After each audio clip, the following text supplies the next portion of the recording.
Bueno, muy buenas tardes. Damos gracias a Dios por otra oportunidad que el Señor nos brinda de poder llevar a cabo nuestro estudio bíblico. Vamos a estar en Isaías, esta vez en el capítulo 8. Aprovechamos para darle un saludo a los hermanos de la iglesia bíblica Jesucristo es el Señor, que nos puedan estar viendo, así a otros pastores, amistades, hermanos en Cristo. Busque una Biblia, busque algo en lo que usted pueda tomar notas y vamos a estar leyendo Isaías capítulo 8. Luego tenemos una oración y entramos a la exposición de este capítulo. Dice Isaías capítulo 8, lo vamos a leer del capítulo completo. Son unos 22 versículos y lee así la palabra del Señor. Nuevamente el libro de Isaías, profeta Isaías capítulo 8. Me dijo Jehová, toma una tabla grande y escribe en ella con caracteres legibles tocante a Mehershalal, Hasbaz o Asbaz. Y junté conmigo por testigos fieles al sacerdote Urías y a Zacarías, hijo de Jeberequías. Y me llegué a la profetisa, la cual concibió y dio a luz un hijo. Y me dijo Jehová, ponle por nombre Mehershalal Asbaz, porque antes de que el niño sepa decir Padre mío y Madre mía, será quitada la riqueza de Damasco y los despojos de Samaria delante del rey de Asiria. Otra vez volvió Jehová a hablarme diciendo, por cuanto desechó este pueblo las aguas de Siloé, que corren mansamente, y se regocijó con Rezín y con el hijo de Remalías. He aquí, por tanto, que el Señor hace subir sobre ellos aguas de ríos impetuosas y muchas. Esto es, al rey de Asiria con todo su poder, el cual subirá sobre todos sus ríos y pasará sobre todas sus riberas. Y pasando hasta Judá, inundará y pasará adelante, y llegará hasta la garganta, y extendiendo sus alas, llenará la anchura de tu tierra, oh Emanuel. Reuníos, pueblos, y seréis quebrantados. Oíd, todos los que sois de lejanas tierras, ceñíos, y seréis quebrantados. Disponeos y seréis quebrantados. Tomad consejo y será anulado. Proferid palabra y no será firme, porque Dios está con nosotros. Porque Jehová me dijo de esta manera con mano fuerte y me enseñó que no caminase por el camino de este pueblo, diciendo, no llaméis conspiración a todas las cosas que este pueblo llama conspiración, ni temáis lo que ellos temen, ni tengáis miedo. A Jehová de los ejércitos, a él santificad, sea él vuestro temor y sea él vuestro miedo. Entonces él será por santuario, pero a las dos casas de Israel, por piedra para tropezar y por tropezadero para caer, y por lazo y por red al morador de Jerusalén. Y muchos tropezarán entre ellos, y caerán y serán quebrantados, y se enredarán y serán apresados.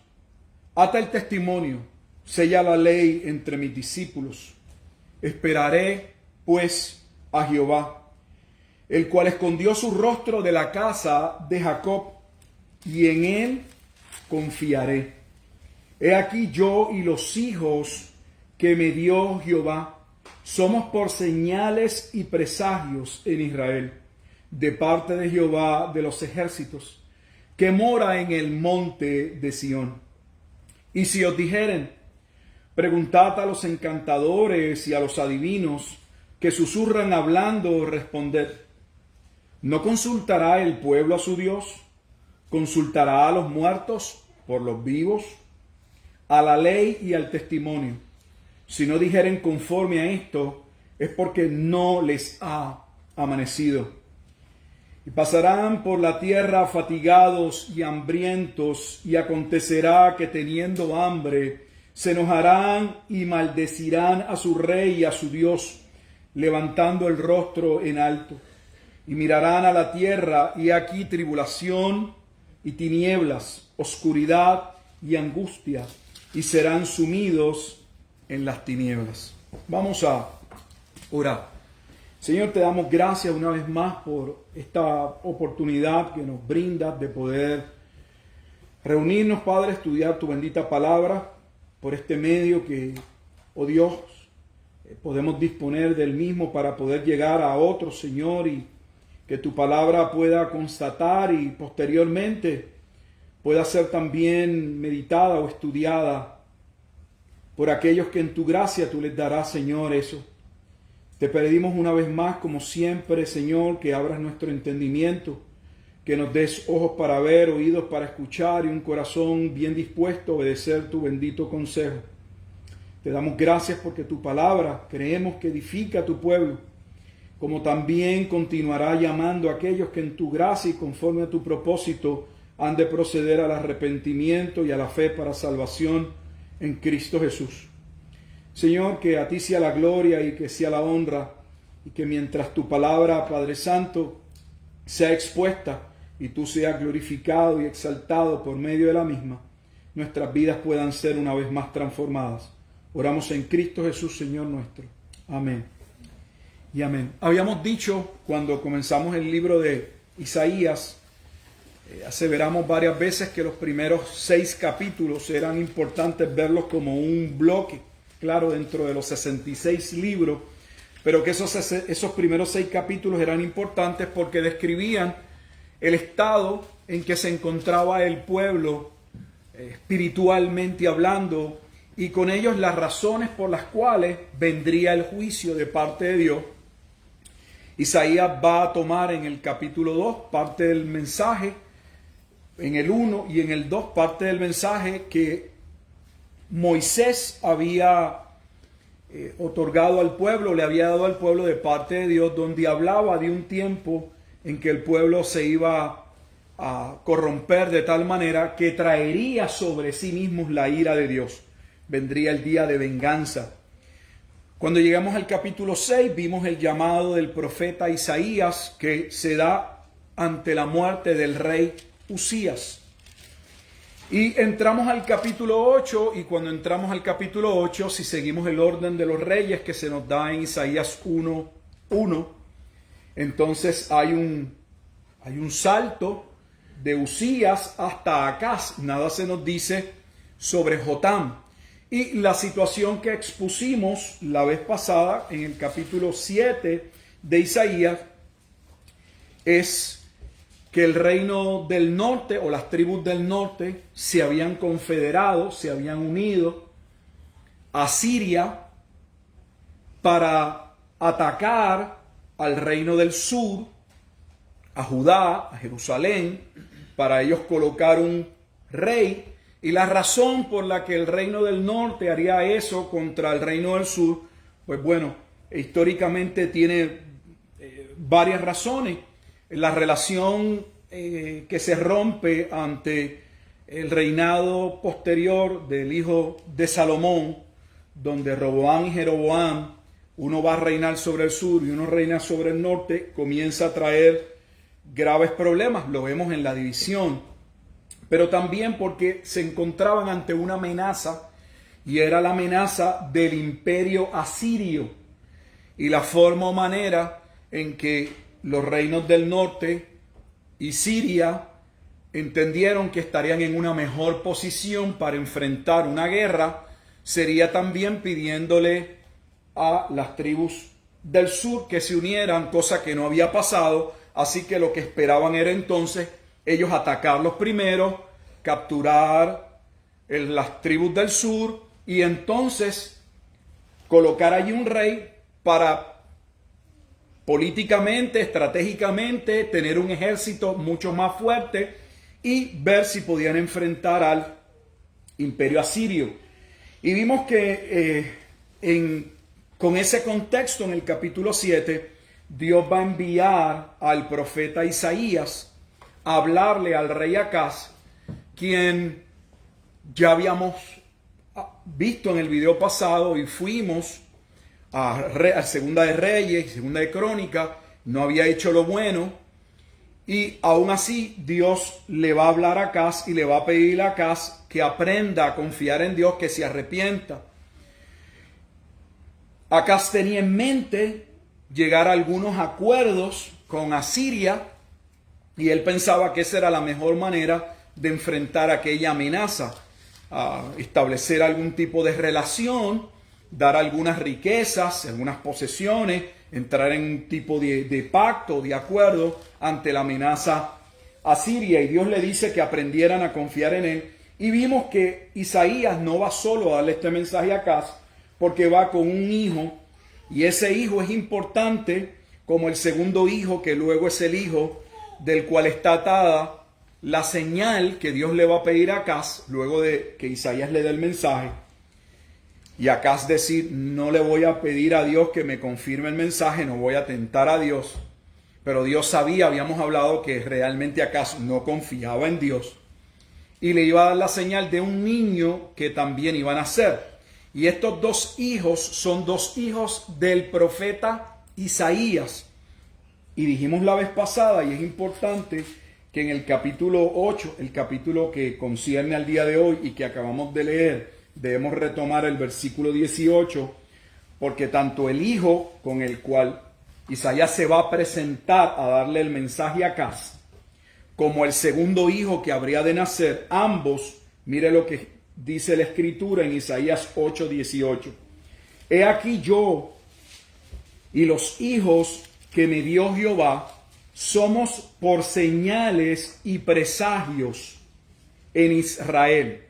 En otras palabras, que esos dos hijos que Dios le había dado al profeta Isaías y que con ellos también le había dado el nombre que debía colocarle, esos dos hijos, sus nombres, profetizaban el escenario, el cuadro en el que se iba a encontrar el pueblo. El primero, con el que Isaías va a dar el mensaje a Acaz, si lo resumimos, podemos llamarle misericordia. ¿Por qué? Porque ese hijo, el nombre significaba que habría un remanente que sería preservado y regresaría. O sea, Dios habla de un pueblo que él iba a preservar. Pero el segundo hijo, que es el hijo que es anunciado en el capítulo 7, el hijo que guarda relación con el capítulo 9 de Isaías y con los evangelios, porque también tipifica, muestra, es lo que algunos llaman una profecía de doble cumplimiento. También anunciaba el nacimiento o la venida del Mesías, del Cristo, del ungido, cuando en el capítulo 7 se dice, por tanto, el Señor mismo os dará señal. He aquí que la Virgen concebirá y dará a luz un hijo y llamará su nombre Emanuel. Así que retomando parte del capítulo 7, porque está atado el capítulo 7 y el capítulo 8, el profeta Isaías va al rey Acaz y le pide o le dice de parte de Dios que deje sus planes y que aprenda a confiar en Dios, que Dios mismo le daría una señal de que lo que el profeta le estaba dando sería seguro. Acaz no va realmente a confiar en Dios y Dios le va a dar la profecía, y esa profecía hablaba de un hijo que iba a nacer, y ese hijo que iba a nacer es el hijo que estamos ahora en el capítulo 8 viendo, que nace y que Dios le va a decir ante el nacimiento de este hijo que escribiera en una tabla grande con caracteres legibles, Isaías 8:1, tocante a el cumplimiento de ese hijo o de esa promesa. Y ese hijo se llama Maher-Shalal Hasbaz o Asbaz, que si usted observa en su Biblia, tiene el final de ese nombre, ¿verdad? Que hasta es difícil poner la pronunciación para nosotros. Tiene un número y ese número le va a dar el significado de ese nombre. Y ese nombre significa el despojo se apresura, la presa se precipita. En otras palabras, vendría desolación, vendría destrucción. Habría una presa, un animal, vendría a traer destrucción. ¿Y quién vendría a traer destrucción? El imperio asirio sería usado por Dios para castigar a los que no creyesen, tanto del reino del norte, de Siria, pero también, aunque Judá se había profetizado de parte de Dios que Dios la guardaría o guardaría un remanente, no obstante también sufrirían, mencionamos de eso algo en el estudio pasado. Así que Isaías tenía ahora que escribir esto en una tabla grande, escribirla en caracteres legibles, y también tenía que hacerlo o mostrarlo que constase ante dos testigos fieles. Vaya viendo las similitudes con el libro de Apocalipsis, los dos testigos. Y hay dos testigos, y está el sacerdote Urías, y está Zacarías, hijo de Jeberequías, que realmente no se nos dice básicamente nada sobre esta persona. El versículo 3 es como si fuese para atrás, porque o el niño no ha nacido, dependiendo como usted quiera verlo, y me llegué a la profetisa. Esa profetisa es la esposa del profeta de Isaías. Me llegué a la profetisa, a su esposa, la cual concibió y dio a luz un hijo. Y me dijo Jehová, ponle por nombre. Podemos resumir ese segundo hijo, si el primero lo resumimos como misericordia, y retomando el nombre o viendo el nombre, un remanente sería preservado. Eso es lo que describe el primer hijo. El segundo hijo sería juicio, porque Dios vendría con un instrumento de juicio, de castigo, sería una nación pagana, y los iba a desolar, iban a pasar por un tiempo de desolación. Sin embargo, el versículo 4, como ya se había anticipado en el capítulo 7, porque antes que el niño sepa decir Padre mío y Madre mía, será quitada la riqueza de Damasco y los despojos de Samaria delante del rey de Asiria. Asiria iba a intervenir en muy poco tiempo, y posteriormente, en el año 722, invadiría completamente Siria y el reino del norte. Y como se había explicado, o como hablamos en el capítulo 7, el embate y la desolación sería tal que en tiempo posterior, básicamente las tribus del norte iban a desaparecer. Vimos que Dios dice que no iba a quedar básicamente rastro, iban a dejar de ser pueblo, y eso está en el capítulo 7, en el versículo 8, al final dice: dentro de 65 años Efraín, y Efraín es Israel, el reino del norte. Efraín es la tribu principal del reino del norte, representa a Israel nuevamente. Efraín o Israel, entiéndase una vez más, el reino del norte será quebrantado hasta dejar de ser pueblo, hasta el punto que algunos hablan de las llamadas tribus perdidas de Israel por esa razón. Así que antes que este niño, como dice el versículo 4, pudiera comenzar a crecer, esto iba a suceder. En el versículo 5 dice: otra vez volvió Jehová a hablarme diciendo, versículo 6, por cuanto desechó este pueblo las aguas de Siloé, que corren mansamente, y se regocijó con Resín y con el hijo de Remalías. He aquí, por tanto, que el Señor hace subir sobre ellos aguas de ríos impetuosos y muchas. Esto es al rey de Asiria, que esto es lo que estamos hablando. Dios les dice que aprendan a confiar en Él, que descansen en Él, que Él estaría con ellos, porque Él sería Emmanuel. Él era Emmanuel, Dios con nosotros, que es increíble, porque a pesar de la depravación del contexto de los primeros 6 capítulos, donde el pueblo se había pervertido, donde el rey no consideraba a Dios, donde lo que buscaban era ver qué recursos tenían, qué alianzas políticas podían hacer,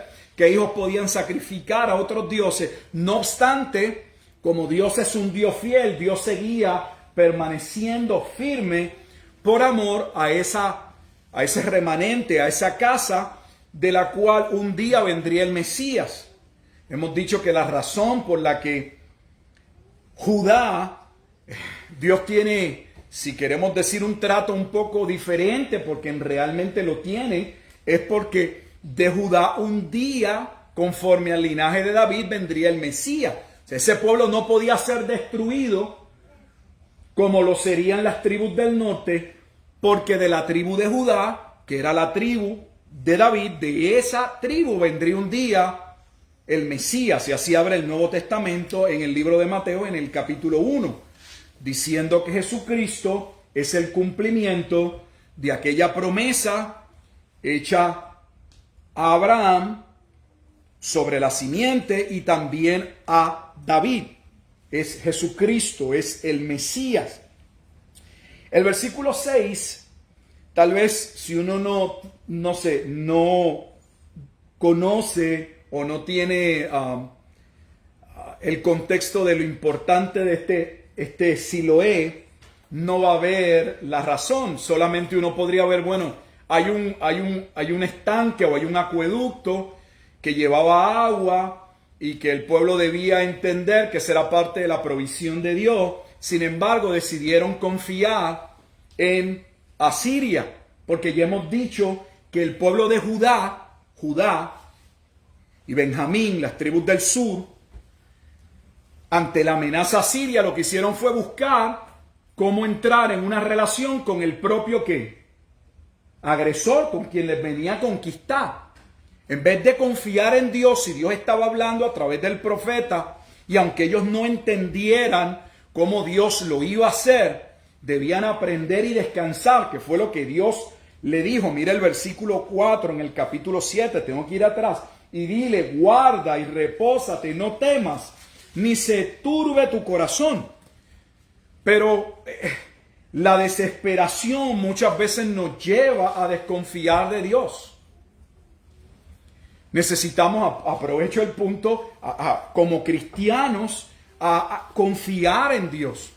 Por eso la Biblia nos dice que presentemos todas nuestras ansiedades y nuestras cargas delante de Dios, sabiendo que Él tiene cuidado de nosotros, porque en esos momentos somos propensos a, lejos de esperar en Dios y ver cómo Él va a proveer, cómo Él milagrosamente va a hacer, entonces empezamos como los discípulos en Juan capítulo 6, no ante una guerra, pero ante una situación de crisis. Hay que alimentar toda una multitud, y lejos de estar quietos y saber que si Jesús les ha dicho que alimenten la multitud, es porque Él sabe lo que Él iba a hacer, y es lo que recoge Juan capítulo 6. Los otros evangelios no lo dicen, pero Juan 6 declara que Jesús sabía de antemano cómo Él iba a alimentar esa multitud. Pero como ellos no sabían, se desesperaron. ¿Y qué hicieron? Comenzaron a mirar cuánto dinero tenían. Le habrán preguntado en aquel momento dado, que era el tesorero, a Judas, cuánto dinero nos queda en la bolsa para ver si podemos enfrentar y comprar alimentos. Y cuando se percataron que no tenían la cantidad necesaria ni tan siquiera para darle migajas o algo al pueblo, entonces fueron donde a Dios. No, entonces salieron a ver si de los que estaban reunidos allí había algunos que estuviesen también dispuestos a compartir los alimentos, cuando tenían y debían de haber esperado en Jehová. Pero Acaz no confió en la palabra del profeta Isaías, y esa palabra del profeta Isaías no era lo que Isaías, no era un consejo de Isaías, era lo que Dios le había hablado a Isaías, era palabra de Dios. Pero él no recibió la palabra de Isaías como palabra de Dios, y no recibe la palabra de Isaías como palabra de Dios porque era un rey malo que no confiaba en Dios. Había sacrificado hijos a otros dioses, pero él mismo no se acercaba al altar de Dios. Así que ese es el cuadro. Ahora, ¿qué tiene que ver el Siloé? Vaya conmigo a Juan nuevamente porque tiene que ver con el Evangelio de Juan. Si hablé del capítulo 6 y no fuimos, vamos al capítulo 9 del Evangelio de Juan. Usted dirá, ¿de Isaías a Juan? Sí.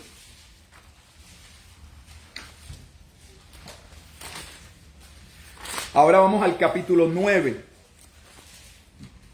De Isaías 8 a Juan capítulo 9. Este es uno de los milagros, o como Juan prefiere llamarle en su evangelio, señales que declaraban, que apuntaban que Jesucristo era el Mesías. Y el capítulo 9 principalmente recoge el milagro de aquel hombre que había nacido, ¿qué? Ciego de nacimiento. Y tal vez no recordará la historia, déjeme poner un poco del contexto, porque esa historia de este hombre comienza con los discípulos levantando una pregunta de índole teológico, de si aquel hombre había nacido ciego, estaba ciego, porque él había pecado a sus padres. A lo que Jesús va a responder que no tenía nada que ver con ello. Versículo 3, no es que pecó este ni sus padres, sino que para que las obras de Dios se manifiesten en él, me es necesario hacer las obras del que me envió. En otras palabras, que lo que va a suceder es que Jesús se va a mostrar, va a usar ello para mostrarse como el Mesías. Dice, entre tanto que el día dura, la noche viene cuando nadie puede trabajar. Entre tanto que estoy en el mundo, luz soy del mundo. Dicho esto, escupió en tierra e hizo lodo con la saliva y untó con el lodo los ojos del ciego y le dijo, y aquí viene la parte importante, ve a lavarte en el estanque de Siloé. Y es el Nuevo Testamento quien nos da el significado de ese estanque, que traducido es enviado. O sea que el ciego, Jesús mismo le va a decir al ciego que si ha de ver, debe lavarse en el estanque que estaba despreciando el pueblo en Isaías capítulo 8, que representaba a Dios, que en el Nuevo Testamento es Cristo, que es el enviado. Él es el enviado de parte de Dios. ¿Y qué sucede? Que al ciego de nacimiento lavarse en el estanque Siloé queda como sano. Así que regresando, teniendo un poco de ese contexto de Juan capítulo 9 y lo referente a Jesucristo, la asociación entre ese estanque y Cristo y nuestros pecados, es solo en el enviado que podemos ser lavados. Vemos entonces cómo el pueblo desprecia las aguas de Siloé y como desprecian al propio Dios, Dios le dice, ok, no pones tu confianza en mí y estás buscando refugio en otras aguas, a Siria, entonces yo voy a traer ríos impetuosos. Y lo que está describiendo es que juicio. ¿No me creyeron? Viene juicio. Ese juicio había sido anunciado en el versículo 9 del capítulo 7. Por eso también dije que del capítulo 7 hasta el capítulo 12 de Isaías es otro bloque que tiene que verse junto. En el 7:9,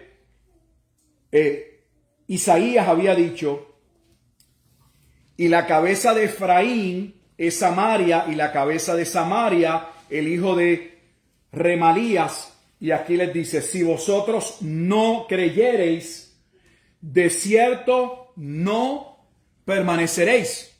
Y aquí es que entran en juego los dos hijos de Isaías, porque el primero, con el que le dio el primer mensaje, estaba allí como testimonio de que Dios iba a salvar un remanente. Si desde un punto de vista humano, ellos iban a ser parte de ese remanente que Dios iba a preservar. Era requerido, según el versículo 8 del capítulo 7, que la fe, o sea, creer, porque siempre la salvación ha sido por medio de la fe. Pero se anuncia que si no se creía en Dios, que si no se arrepentían, porque estaba ligado el arrepentimiento de los planes que tenían con Asiria, y buscaban a Dios de todo corazón, entonces ellos también habrían de ser sacudidos, porque Dios utilizaría como instrumento a Asiria. Lo dice bien el versículo 7 del capítulo 8. Y no solamente los utilizaría, como ya había dicho, para destruir la amenaza del reino del norte y de los sirios que se habían confederado. Nuevamente, tenemos que tener la información, sé que es mucho. Sino que aún las tribus del sur iban también a ser estremecidas. Versículo 8, y pasando hasta Judá, inundará y pasará adelante y llegará hasta la garganta, y extendiendo sus alas, llenará la anchura de tu tierra, oh Emanuel. Y vuelve Dios a mostrarse y vuelve a darse el nombre de Emanuel que habíamos visto en el capítulo 7, versículo 14, que sabemos que el significado es que Dios con nosotros, porque es el mensaje que Dios está queriendo que Acaz como rey entienda, que debía tornarse a Dios, que todavía había tiempo, que Dios estaba allí, que Él no los había abandonado completamente. Versículo 9, reuníos pueblos y seréis quebrantados, oíd todos los que sois de lejanas tierras, ceñíos, y seréis quebrantados, disponeos y seréis quebrantados. Tomad consejo y será anulado, proferid parábola y no será firme, porque Dios está con nosotros. O sea, otra vez sale ¿quién? Emanuel, solo que en vez de decir Emanuel está el significado en el versículo 10. El pueblo debía confiar en Dios.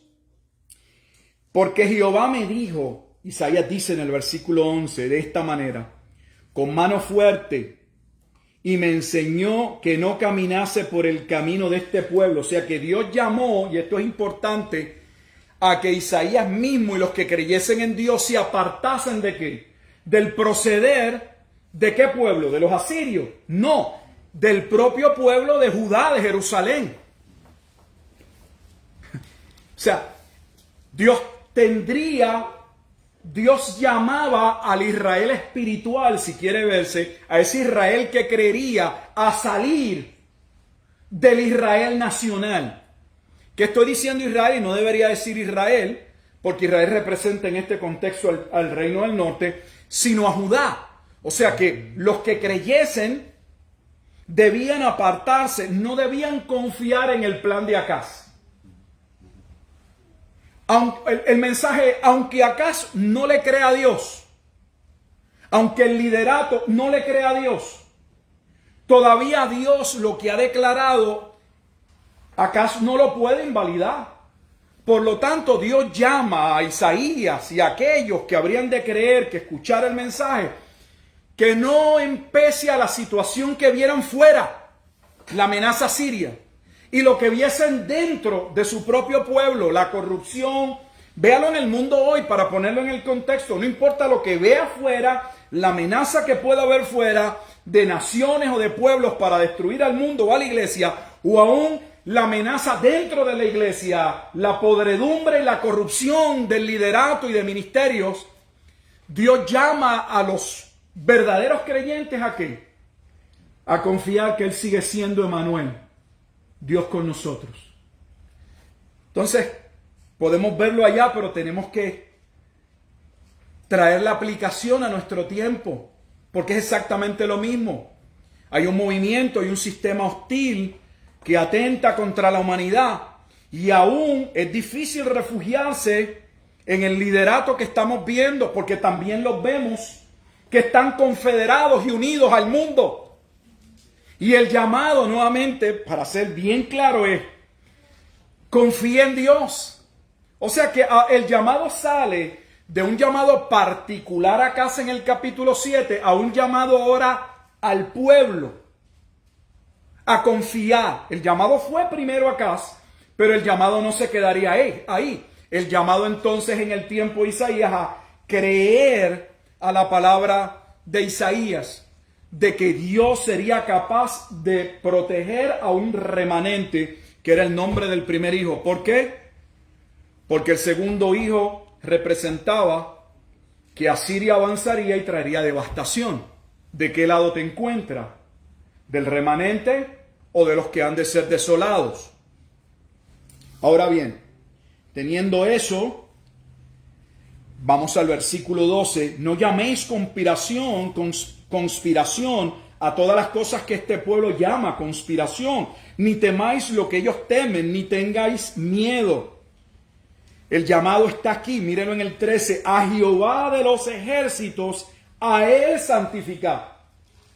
Sea él vuestro temor. O sea, si le hemos de temer a algo, en vez de temerle a la falta de alimento, a las dichosas vacunas, a lo que sea, a los gobiernos corruptos, en vez de hacer eso, lo que deberíamos hacer es confiar en Dios. A un liderato que vemos bailando la misma agenda, usan el mismo lenguaje, las mismas políticas, y lo que el mundo plantea es lo mismo que vemos algunos en el liderato, tratar de forzar a los cristianos a que acepten y abracen. En vez de hacer eso, en vez de temerle al mundo, el llamado es: santifiquen a Dios. ¿En qué sentido santificamos nosotros a Dios? Él es santo. Bueno, en el Antiguo Testamento ese lenguaje utilizado para destacar no solamente la intervención de Dios, sino que la manera de actuar de los verdaderos creyentes traen gloria en ese sentido ¿a quién? A Jehová. Otros no lo hacen, ese no debe ser el norte. ¿Qué vas a hacer tú? ¿Le vas a creer a Dios? Santificar a Jehová de los ejércitos, a él santificar. Y con ello obviamente la disposición a vivir una vida diferente como creyente. Si vas a temer a algo, vuestro temor sea a él sea vuestro miedo. Jesús lo dijo en su tiempo. Dijo: ustedes le temen a la muerte, pero no deberían más bien temer a aquel que puede enviar el alma al infierno. Le tememos a morir, a un día partir, pero no tenemos conciencia en ocasiones de que no se trata solo de la vida física, es a dónde va nuestra alma. Y la Biblia describe claramente que nuestra alma reposa o descansa en Dios, o seremos echados al lago de fuego, que ya algunos no quieren ni predicar. Porque algunos, como bien han dicho otros, la iglesia de hoy le ha puesto un aire acondicionado al infierno. Y muchos tropezarán, versículo 15. Observe que en el versículo 14, antes de moverme al 15, ese escenario iba a ser ¿dónde? Al morador ¿de quién? De Jerusalén. Esta advertencia, este juicio es contra la ciudad de Jerusalén. Y muchos tropezarán. Ahora viene una parte importantísima. Entre ellos y caerán y serán quebrantados, y se enredarán y serán apresados. Si usted mira su Biblia, el versículo 15 tiene una referencia a Primera de Pedro, capítulo 2. En otras palabras, para aquellos que quieren o pretenden tomar esta profecía y verla en un futuro, pero en un futuro que no ha tenido cumplimiento, están totalmente errados, porque esta profecía de Isaías es citada por Pedro, y Pedro la plantea como muestra de que había una división dentro del pueblo. Los que habían nacido de Dios, según Primera de Pedro, capítulo 1, capítulo 2 inicia, tendrían hambre de la palabra, porque habían renacido de esa palabra, y habían otros que no creerían a la palabra y hallarían en esa palabra ¿qué? Tropiezo. O sea que Pedro está en su tiempo diciendo que la reacción de una gran parte del pueblo de Jerusalén o de Judá en el primer siglo, que no creían. Era cumplimiento ¿de qué? De lo que se había anticipado en el libro de Isaías. Vamos a verlo brevemente. Vamos a Primera de Pedro. De hecho, Pedro no es el único que lo hace.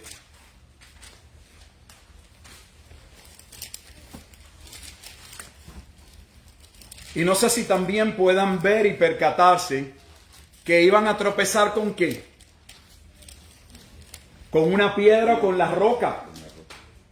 Isaías capítulo 1 habla del día de venganza, lo vimos. Y si usted recuerda, el día de venganza, este recuerdo nos lleva la primera profecía. De hecho, sigo estudiándola y no dejo de admirarme y no entiendo por qué. Si hablamos que Mateo 24 y 25, el mensaje profético del monte o del sermón de los olivos, es el mensaje profético más largo, importante en el Nuevo Testamento. La profecía más larga, extensa y posiblemente más importante es Deuteronomio 32. Y nosotros no la estudiamos. Casi usted nunca ve que Deuteronomio 32 esté en la enseñanza.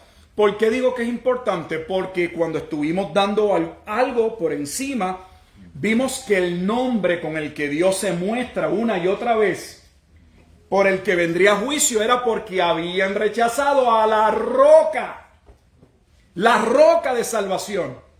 Esa roca es Cristo.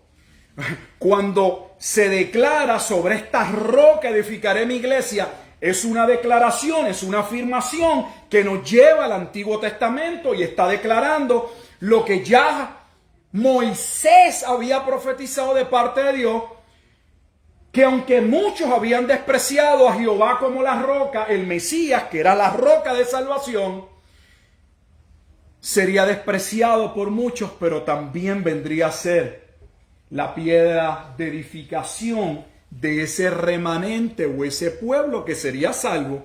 Y eso es exactamente lo que está haciendo Pedro en el capítulo 2. Voy a leer del versículo 4 hasta el versículo 8. Preste atención porque es que cada detalle es maravilloso, la congruencia, cómo la escritura guarda una relación increíble.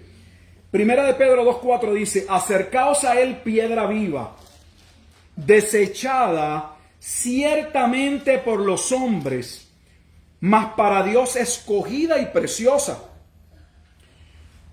Vosotros también, como piedras vivas, sed edificados como casa espiritual y sacerdocio santo, para ofrecer sacrificios espirituales aceptables a Dios por medio de Jesucristo. O sea que la piedra es Cristo, por lo cual también contiene la Escritura. Y mire lo que va a citar, va a ir a Isaías. He aquí pongo en Sión la principal piedra del ángulo. O sea, la roca escogida, preciosa, y el que creyere en él, ¿en quién? En la roca, en la piedra de fundamento del ángulo, no será avergonzado. Está citando Isaías capítulo 28. Esa roca es Cristo, es el Mesías. Porque Isaías presenta un primer bloque que coloca la condición del pueblo, los primeros 6 capítulos.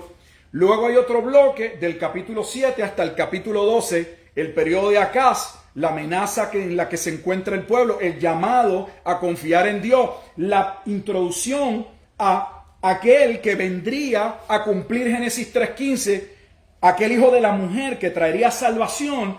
De Isaías capítulo 13 al capítulo 23 son un sinnúmero de juicios o profecías de juicio contra pueblos paganos, iniciando con Babilonia en el capítulo 13, y ya en Isaías 24 en adelante se retoma la esperanza y el llamado a confiar en el Mesías. O sea que Isaías 28 es parte de esa esperanza, de ese mensaje de lo que sucedería cuando el Mesías llegare. Él era la roca de salvación. Sigo porque se pone mejor. Versículo 7. Para vosotros pues, observe, para vosotros, ¿por qué? Porque no lo sería para todos. Para vosotros pues los que creéis, Él, la piedra, Cristo es precioso. Pero para los que no creen, la piedra que los edificadores desecharon ha venido a ser la cabeza del ángulo. Y nuevamente regresa Isaías. Primera de Pedro 2:8 toma como referencia Isaías 8, el mismo capítulo que estamos estudiando.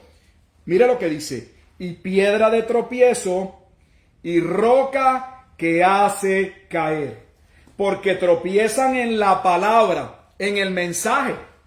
En el tiempo de Isaías, ese mensaje le fue dado ¿por quién? De parte de Dios, a través del profeta ¿quién? Isaías. Porque tropiezan en la palabra, siendo desobedientes, a lo cual fueron también destinados. En otras palabras, que Pedro está mostrando que ya Dios había tomado una determinación y que lo que él estaba aseverando ya estaba establecido en el Antiguo Testamento, en el libro precisamente que estamos estudiando, Isaías capítulo 8.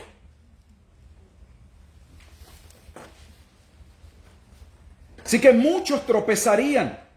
Pero ahora aquí viene lo glorioso. Vimos que Primera de Pedro 2 hace una división entre el propio pueblo de Israel. Aquellos que Cristo sería para ellos precioso, obviamente por la gracia y la misericordia de Dios, porque lo dice el capítulo 1.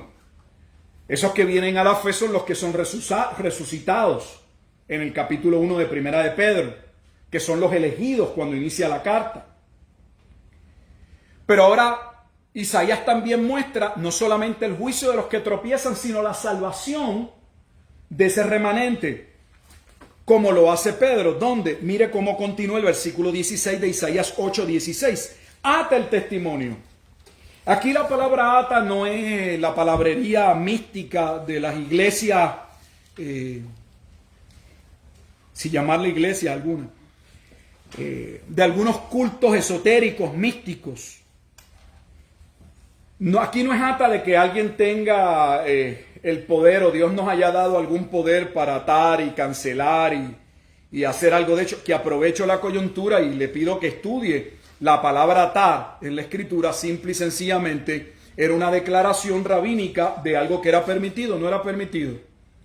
El rabino ataba o desataba cuando se le preguntaba sobre alguna decisión, si algo era voluntad de Dios o no era voluntad de Dios, si se podía llevar a cabo o no se podía llevar a cabo, y él lo declaraba atado o desatado, permitido o no permitido, bien de acuerdo a la ley de Dios o una violación a la ley de Dios. Aquí ata el testimonio, es mantente. A Isaías y a los que creerían, ata el testimonio, manténganse. ¿Cuál es el testimonio? El testimonio es la palabra, lo que Dios ha hablado. En otras palabras, manténganse creyéndole a Dios. Ata el testimonio, sella la ley entre mis discípulos. No, Isaías no debía esperar que todos iban a creer a su mensaje. Pero los discípulos, no de Isaías, ese remanente que representaba el primer hijo, misericordia, por decirlo de una manera, ellos iban a creer. ¿Y qué debían hacer? Mira el versículo 17 y lo dice para nuestro día hoy. Esperaré pues a Jehová, el cual escondió su rostro de la casa de Jacob. O sea, yo voy a esperar en ese Dios que ha traído juicio a Israel. En él confiaré. O sea que, lejos de ver a Dios como una amenaza, Dios debía ser su confianza completa. Y ahí es que pasamos al versículo 18, donde ya vimos que los dos hijos del profeta Isaías representaban el cuadro profético de lo que iba a suceder, no solo en el tiempo de Isaías, sino en el tiempo del Mesías. Vendría una presa que se apresuraba para desolación, el segundo hijo, Pero antes que esa presa se apresurara a querer el segundo hijo, ya Dios había levantado el primer hijo, que es un remanente, será preservado. Misericordia y juicio. Ahora, ese versículo 18 quiero que lo veamos ahora dentro del contexto de Hebreo. Porque mira lo que dice: he aquí yo y los hijos que me dio Jehová. Eso es precisamente lo que cita el autor de Hebreos cuando está hablando que Cristo es la roca que se encarna porque Él es el Señor. Vamos a Hebreos capítulo 2. Es glorioso.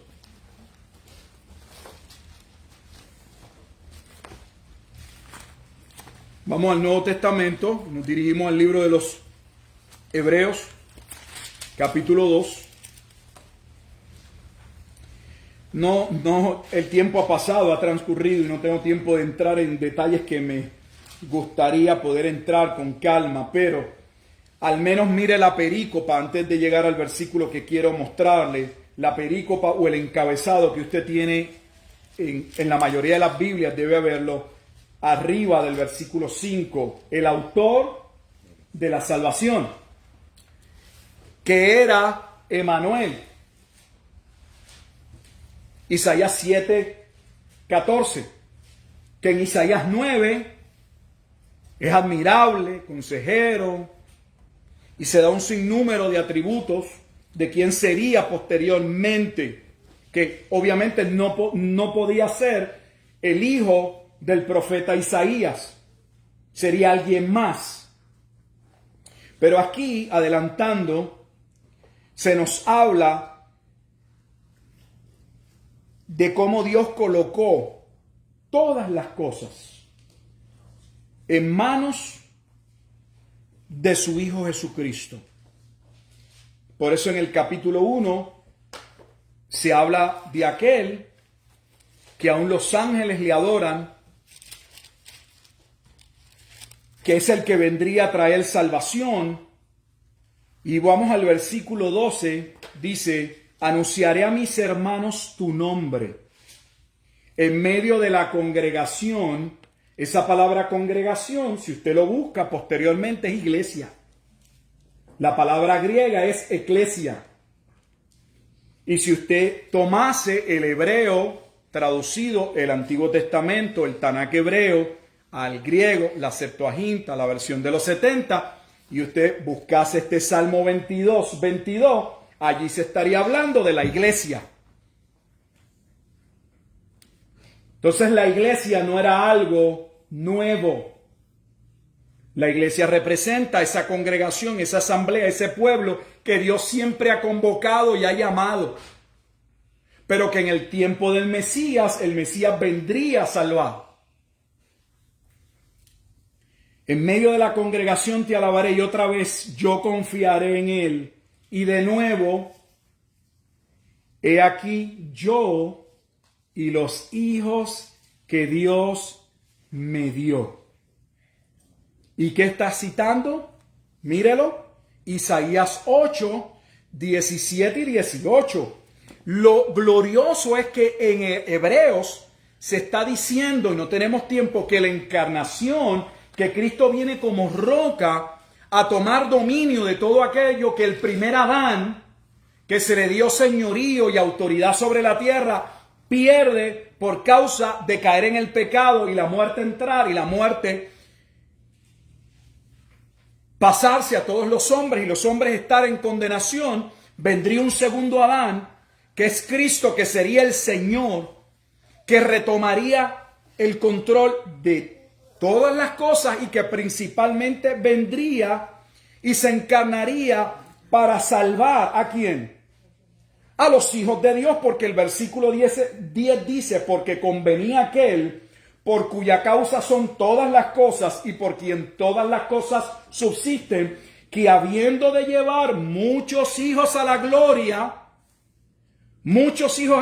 los hijos que se hablan en Isaías 8, los que creerían, perfeccionarse por aflicciones al autor de la salvación de ellos. O sea que el autor de Hebreos está mostrando otra vez más, como lo hace Pedro, que lo que Isaías estaba planteando, lo que Isaías profetizó, se había cumplido en Cristo. Y que por medio de su obra esos hijos estaban siendo llamados, que es parte del mensaje del autor de Hebreos, a permanecer en Cristo a pesar de que los que menospreciaban la roca, como fue profetizado, querían que retornaran al judaísmo. Y el autor de Hebreos le dice, no, manténganse en Cristo, Él es la roca de salvación.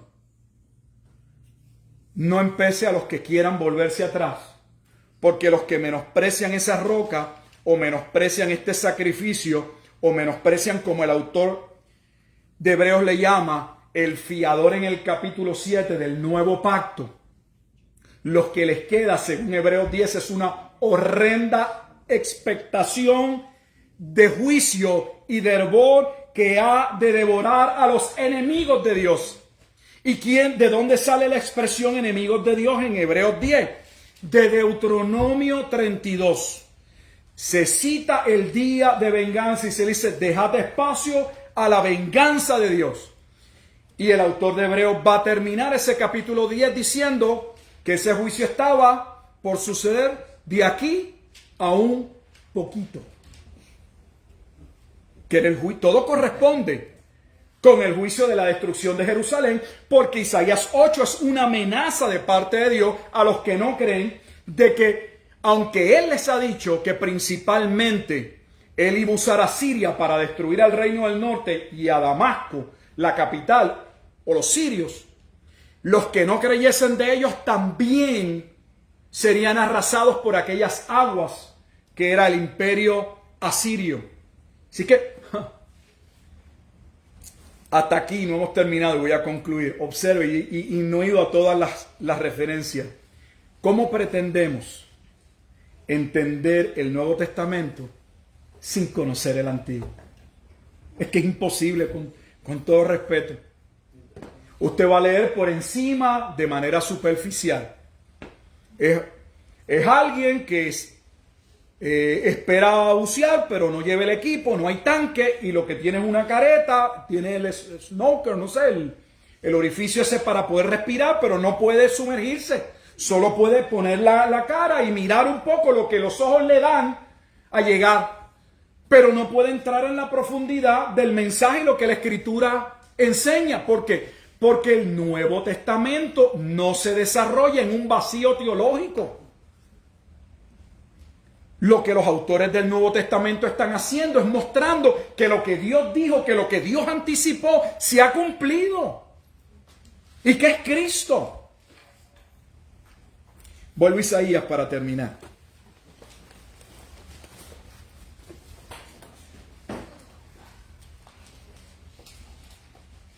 Esos hijos, ¿cómo vendrían a la fe? Porque Dios hasta ahora, desde el inicio, con el primer mensaje que le lleva a casa y con su primer hijo, había una esperanza de un remanente. Un remanente que según Isaías 8:18 es interpretado por el autor de Hebreo. El contexto o la base es Isaías, pero la interpretación de Isaías 8:18 es Hebreos 2:13. Y nos regresa a Isaías y nos muestra que esa salvación vendría directamente de una intervención directa ¿de quién? De Dios en la persona de Jesucristo. Y ahora dice el versículo 19: y si os dijeren, preguntad a los encantadores y a los adivinos, que susurran hablando, responded, ¿no consultará el pueblo a Dios? O sea, los verdaderos creyentes, si tienen consulta, si tienen alguna interrogante, no deben ir fuera bajo ninguna... No hay razón para buscar fuera. Hay que buscar ¿en quién? En Dios. Porque acaso en vez de buscar en Dios, así como el pueblo que le estaba siguiendo, estaban buscando ¿qué? En sus dioses, en su acuerdo con los asirios. ¿Consultará a los muertos por los vivos? O sea, qué ridículo. O sea, tú quieres saber de los vivos y le vas a preguntar a los que están muertos.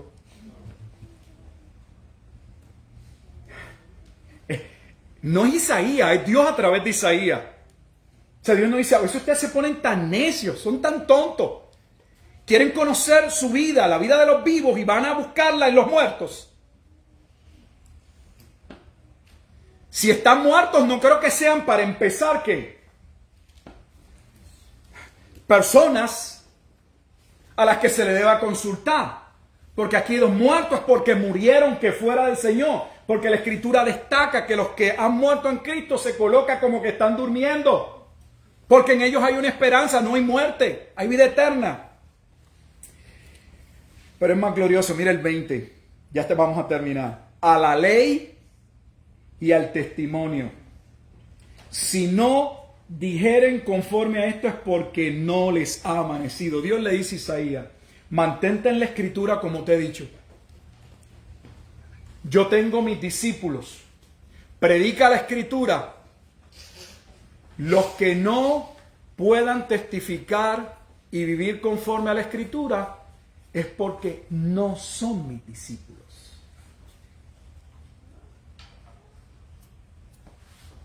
Eso es lo que está diciendo el versículo 20. A la ley y al testimonio. No hay otra. O sea, no hay trucos para ganar personas. No hay que convertirse a las personas. Hay que continuar predicando la palabra. Hay que vivir por la palabra. Hay que exponer la palabra y creer que los que son de Dios, que Él vino a salvar, que Él vino a dar su vida, como claramente se establece en Hebreos capítulo 2, ellos habrán de responder a ese mensaje.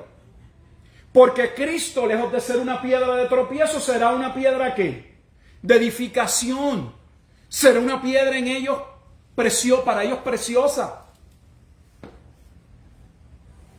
Mira lo que estamos viendo. Hay un cuadro de juicio. Y ante el juicio y la amenaza, la única respuesta es confiar en Dios.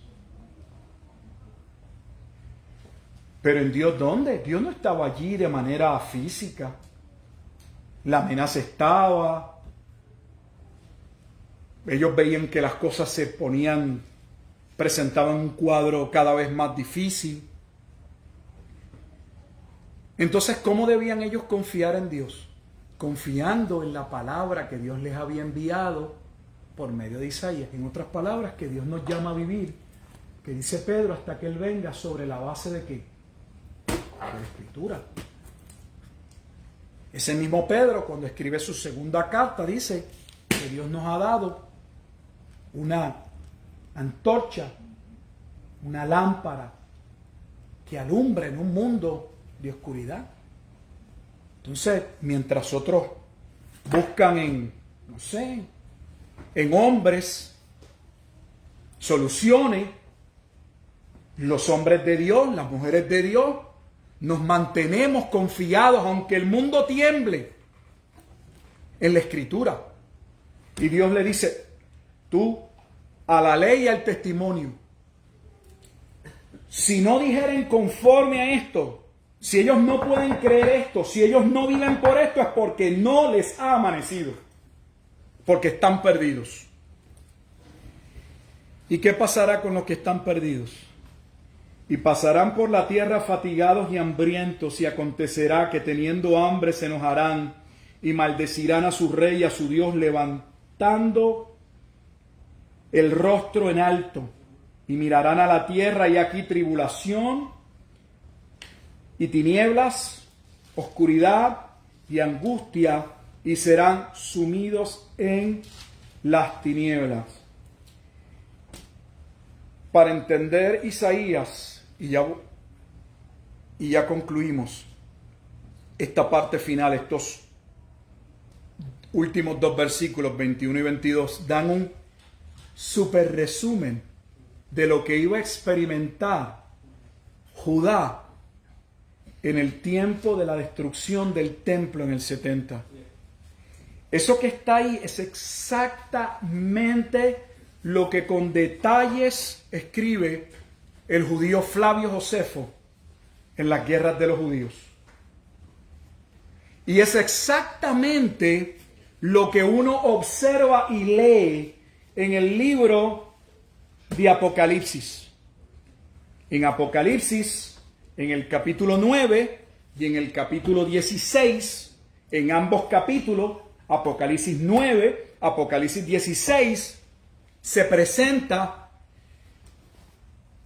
que los que no creyeron en la roca, ante los juicios, no cesaban de maldecir,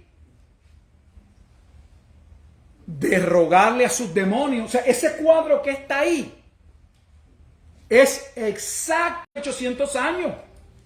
Y todo sucede exactamente al pie de la letra. ¿Por qué?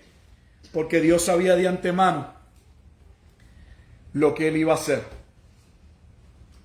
Dios profetiza que ese pueblo estaría dividido entre un pequeño remanente que sería presente y la ira de Dios. Todavía falta porque el capítulo 9, aunque hay un capítulo 9 ahí, realmente no debería haber ninguna pausa, por eso le digo un bloque. Porque aunque se describe todo ese escenario de juicio, porque ese vocabulario es profético de juicio, el capítulo 9 inmediatamente inicia, mas no habrá siempre oscuridad. ¿Y qué hace? Citar inmediatamente el inicio del ministerio de Jesús en Mateo capítulo 4.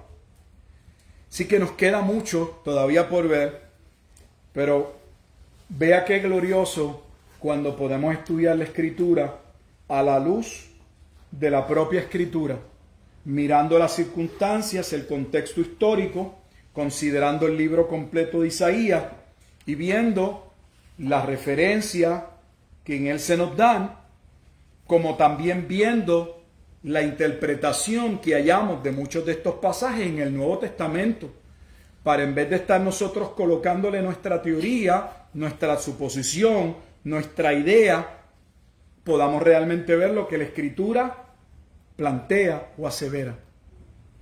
Vamos a orar. Padre, te damos gracias por este tiempo que nos has dado de poder enseñar tu bendita palabra. Agradecidos, oh Dios, por tu palabra, por que tú la has preservado y porque por virtud de la obra que tú has hecho y la obra que continúa haciendo tu Espíritu Santo podemos entenderla, venir a toda verdad y a toda justicia. Que a ti sea la gloria para desconfiar en aquel que con amor eterno nos amó y que por lo tanto extendió sobre nosotros su misericordia. Como dice Pablo en Romanos 8, ¿quién nos separará del amor de Cristo? Que podamos, oh Dios, permanecer confiados en ese bendito amor. Oramos en Cristo Jesús, Señor nuestro, la roca que había sido despreciada por Israel y que sería enviada. Esa roca se encarnaría. Esa roca en el cual se levantaría aquel pueblo, que nosotros podamos, Señor, confiar en nuestro Salvador, en la roca de los siglos, en Jesucristo. Que a Él sea la gloria. Oramos en Cristo Jesús. Amén.